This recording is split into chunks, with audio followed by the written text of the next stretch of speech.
mas que tua palavra nos seja dada com toda a unção de milagres, com toda a unção de sinais e de prodígios, com o sinal da tua aprovação, em nome do Senhor Jesus. Amém?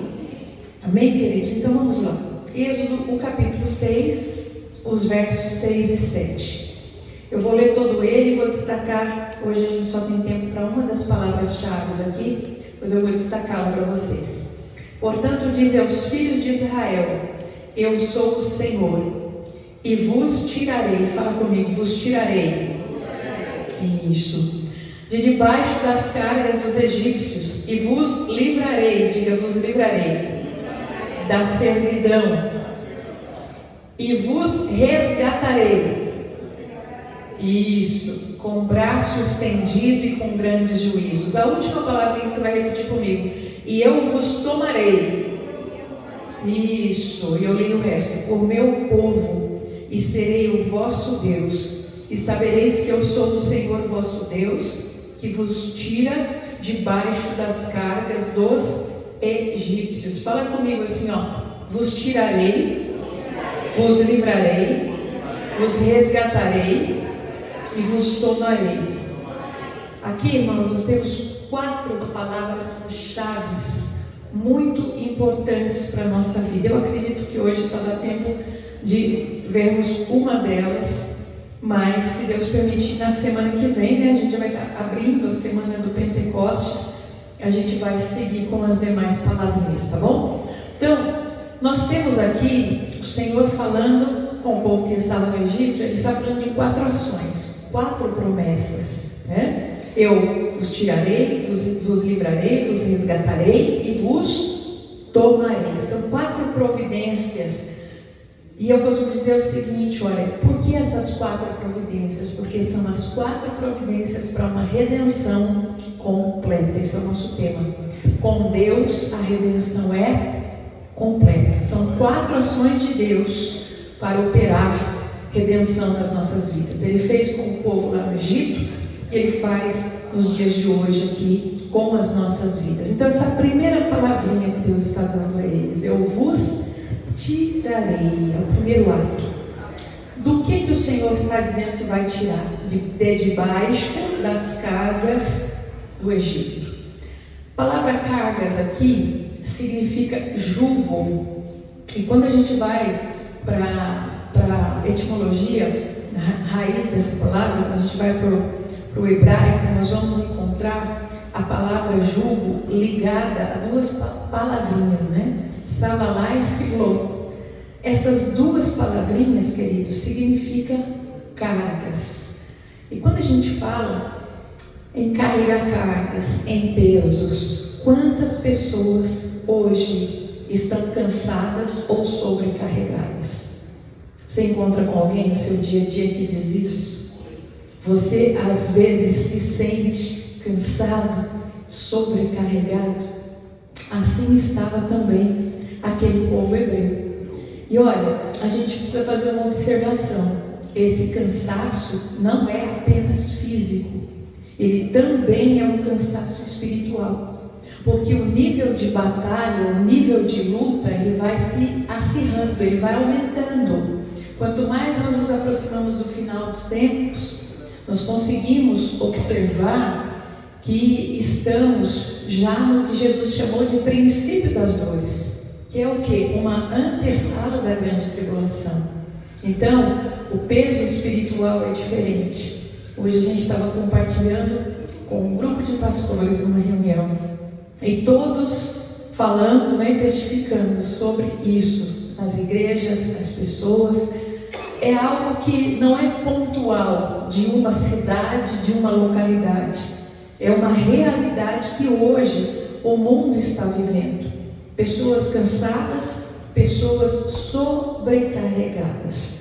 Essas 2 palavrinhas que eu citei para você, que de onde deriva a palavra jugo, savalá ou siglot, elas vêm de uma raiz que é saval, que significa carregar, estar carregado, andar de arrasto. Já viu alguém que precisa andar de arrasto? Tem que puxar, né?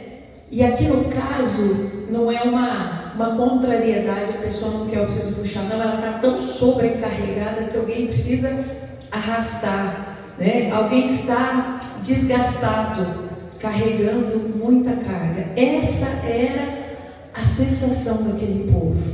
E veja, é o que nós hoje ouvimos das pessoas. E a gente sabe que aquele povo estava debaixo de uma escravidão, eles tinham uma produção diária para fazer, né? Os tijolos, eles tinham que começar desde a lama, muitas tarefas para realizar. E hoje, por que as pessoas se encontram sobrecarregadas? Se a gente falar do mundo físico, gente, tudo hoje é desafio. No trabalho existem metas para bater, existem metas para alcançar, e se eu não alcançar, como é que faz? Existem cobranças familiares, em meio aos amigos. A gente aqui procura levar uma vida espiritual muito saudável, mas se você bobear e deixar, cobranças entram também dentro da igreja, e tudo é cobrado, e as pessoas estão deixando de viver. E no afã de fazer tudo isso, qual que é a saída? Pega o tempo que é de Deus e aplica para outra coisa. E aí as coisas começam a piorar. Uma outra coisa que a gente conversava nessa tarde é como as pessoas se habituaram a não estar mais na igreja durante a semana. E isso é um ponto de enfraquecimento muito grande. Porque daqui a uns minutinhos você vai ver o que é que nos renova. É essa palavra. É esse momento. E as pessoas dizem assim, da pandemia para cá, a igreja mudou muito. Se você observar, a frase a ser dita é outra. Da pandemia para cá, o comportamento da igreja mudou muito. Então, como as pessoas foram ensinadas a não mais congregar e a fazer tudo de dentro da comunidade, da comodidade do lar, as pessoas foram condicionadas, foi isso que, essa é a palavra que eu queria, condicionadas a não mais congregar. Então, isso traz um enfraquecimento, e dali para frente você vai ver que as pessoas vão testificar que o peso aumentou, que o cansaço aumentou, que o desgaste é maior. Mas é claro, porque ao mesmo tempo que nos aproximamos do fim, e o ambiente espiritual fica mais pesado, as pessoas deixaram de se alimentar. Então imagine você, alguém que precisa enfrentar um peso maior, mas que se alimenta menos. Olha, fica aqui com o pastor, ó. Mas que se alimenta menos. Você acha que essas pessoas, elas terão força para isso? Não terão, meus amados. Então, essa situação que o povo enfrentava lá no Egito, de carga, de peso, de desgaste, não era fácil. Mas levando em consideração que nós estamos num tempo muito próximo ao fim, eu diria para vocês que hoje o peso ainda é maior. Mas é o mesmo Deus que falou com aquele povo, eu vos tirarei das cargas do Egito, que fala conosco, eu vos tirarei. E olha que coisa interessante, esse peso, esse desgaste todo, ele vem do quê? Da atmosfera que o mundo se encontra. E aí nós olhamos, Deus estava falando com o povo que estava onde? No Egito. O que é o Egito? O Egito é o mundo. O que Jesus falou que tem nesse mundo? João capítulo 16, verso 33. No mundo tereis aflições. Ele nos preparou. No mundo tereis aflições. Vocês precisarão ter bom ânimo. O que Jesus está dizendo? Ânimo é uma palavra que nos leva à alma. O ânimo vem da alma. Então, a alma abatida é desanimada, a alma enfraquecida é desanimada, é prostrada. Mas a alma alimentada pela palavra de Deus, que enche o espírito e transborda sobre ela, sobre a alma, essa alma é renovada para sair de debaixo deste jugo. O que vai dar ânimo para a gente se levantar cotidianamente? Porque se a gente for aqui fazer uma entrevista com cada um, quais são as suas cargas, quais são os tipos de peso que você enfrenta, cada um vai falar do seu e nós vamos chegar à conclusão que a dificuldade é para todo mundo. Porque aquele hábito, né, antes de você saber da vida de alguém, a grama do vizinho é sempre mais verde. A vida dele é mais fácil, a vida dela não tem vida fácil, irmãos. Cada um tem uma medida de luta, cada um tem uma medida de batalha que pode suportar. Então, o Egito, ele é um mundo. O mundo que nós vivemos, Jesus diz, é um mundo formado de aflições. Que aflições são essas? As lutas do cotidiano, as diversas responsabilidades que nós temos. O que eu falei no tópico acima, as cobranças, preciso prestar conta, preciso chegar lá, preciso corresponder, preciso dar o famoso feedback, corresponder ao que esperam de mim. A geração atual não tem também o pique espiritual das outras gerações, porque a gente já fez essa análise várias vezes, A gente escuta falar que o pessoal, antigamente não media esforços, estavam congregados, estavam em oração, estavam buscando, e eles não tinham carro, eles não tinham forno de micro-ondas, eles não tinham às vezes nem o fogão a gás em casa, as coisas eram muito mais demoradas e difíceis para eles. Mas eles tinham um pique espiritual. E hoje nós vemos que, em meio a tantas coisas que estão nas nossas mãos, às vezes, nosso fôlego espiritual é mais curto. E isso ajuda a gerar o quê? Desgaste. Porque quando o Senhor está falando sobre tirá-los do Egito, nós vamos entender que Deus está falando de quebrar o jugo. E o jugo é o quê? Estar muito sobrecarregado. Então, irmãos, esse é o desgaste que todo mundo tem sentido. Mas na verdade, nós somos capazes de enfrentar isso e vencer? Somos. Sabe por quê? Se você refletir, nós somos tirados do mundo, tirados do Egito, através de uma obra de redenção. Essa primeira palavrinha, ela é realidade na nossa vida. O Senhor foi lá, nos tirou, nos chamou. E o que Ele fez? Redimiu. A redenção tem um propósito de santificação. Então, pronto, estou salvo para Jesus, recebi Jesus, estou salvo, agora vou esperar, morrer para ir para o céu. Não. Você sabe que existe uma tarefa aqui nessa terra. E essa tarefa, para você executar, você precisa estar dentro desse processo de santificação. Para que Deus faz isso? Tira, redime, santifica, se você deixar. Ele vai operar isso na sua vida. Para quê? Porque você tem que voltar a conviver lá. Mas agora é de maneira diferente. Você não vai voltar a conviver lá da forma como você convivia. Você volta a conviver lá para fazer a diferença. Para levar aquilo que você recebeu. Para trazer pessoas a essa verdade, a essa realidade. Então, é importante a gente fazer essa reflexão. Fui salvo, recebi a Cristo. Agora eu tenho que estar muito mais preparado, porque eu não vou sair desse mundo, não vou morrer. Deus vai me dar vida até o dia que Ele escreveu que eu tenho que viver. E aonde que eu vou viver? Não é em Marte, não é em Vênus, é aqui, é nesse planeta. É nesse mundo que o Senhor Jesus disse, é um mundo de aflições. Então, eu preciso de uma estrutura para vencer essas aflições. Eu vou ser recolocado lá de novo para fazer a diferença nesse lugar de aflições. Mas o Senhor, Ele é aquele que tira a carga e o jugo, a canga que estava sobre os seus filhos e sobre o seu povo. Queridos, isso é uma grande realidade.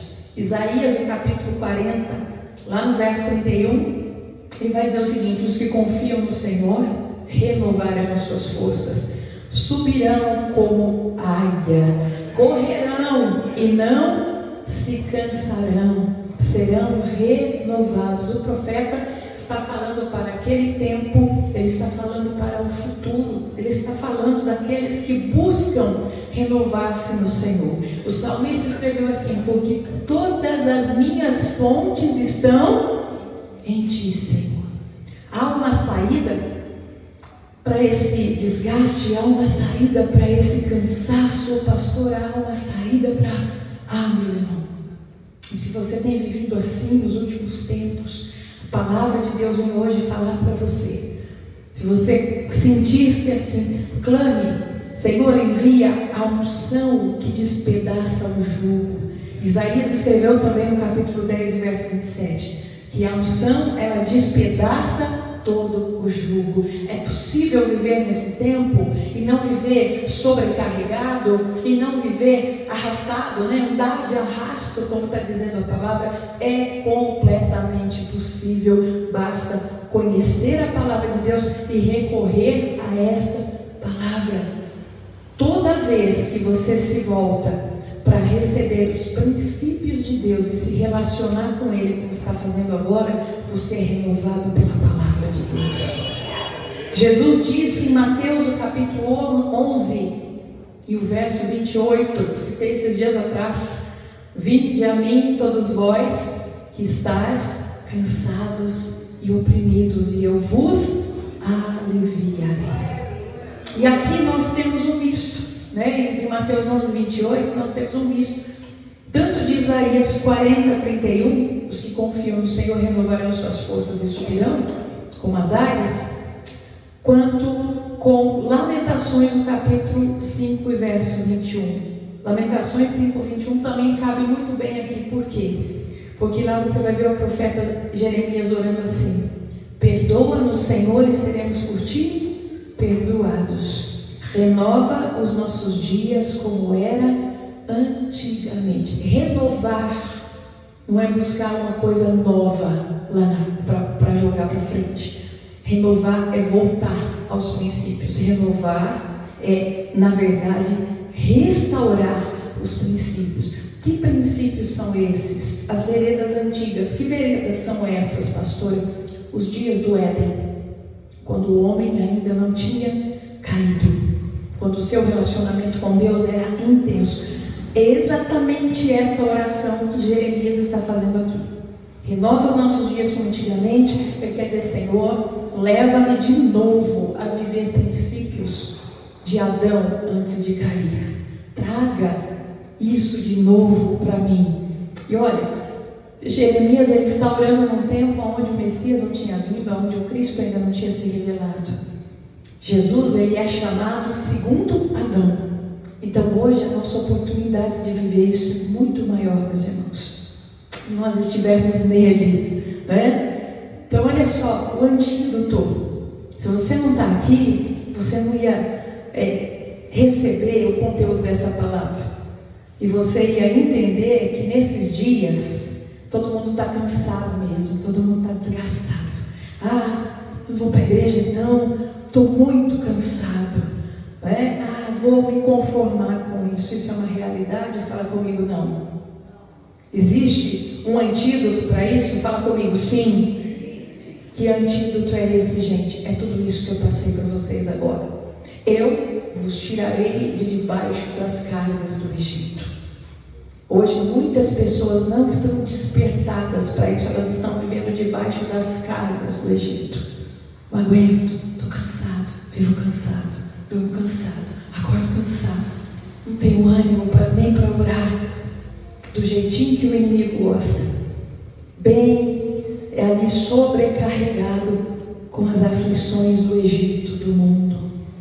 Há uma vida diferente para esse tempo que nós estamos vivendo. Quem quer esta vida, diga amém.